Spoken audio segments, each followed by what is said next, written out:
What's up guys, welcome to my YouTube channel. Today I'm going to be doing another tech video. It is actually on some smart plugs. Yes, I already did it on once before, but these are a little different. Not much different, but I got two of them plugged in right now and I'm going to demonstrate how they work. Okay, turn off camera light. Okay, turning the camera light off. Okay, turn on camera light. Okay, turning on the camera light. So that's crazy, right? It works. I mean, yeah, some of you guys might have already seen me do that already, but I think it's pretty cool. That's the only one I'm going to show you of this because, you know, all of them do the same thing for different items.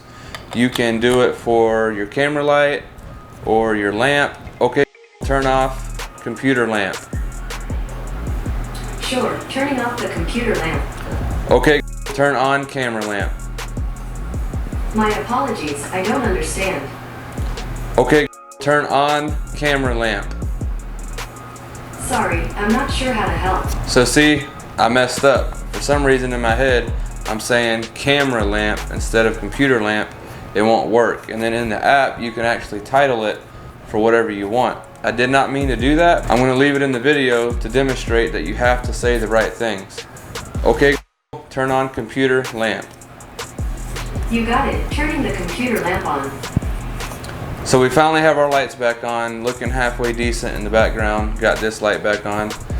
So the setup process for this, if you guys watch the other video, I don't know if it's up in this corner or this corner, but if you guys watch the other video, it's the exact same setup as the other one. I will definitely tag it in the video so y'all can watch that if you guys have to set it up. But it's very easy. It actually uses the same exact app as well. It's a totally different name brand than the other ones that I tested. As you can see right here, if it'll focus, which yes it did. But these, the exact same app, they work the exact same way with Google. So what I recommend them, they are $26.99 on Google. I will definitely have a link down in the description. But yeah, I would recommend them just like I recommended the other ones. You can use it for camera lights. Just like I said in the last video, it's more of a convenience thing than anything. You got something that you turn off and on and you don't feel like reaching around and plugging it in. Just plug one of these in and you will be able to just tell Google to turn it on or turn it off. So it's all about convenience. I know I referenced my other video a lot in this video, but this company sent me these and I think they're awesome. All of them do the same thing, but they are really good. So the link is in the description. Thanks so much for watching, and I'll see you in the next video.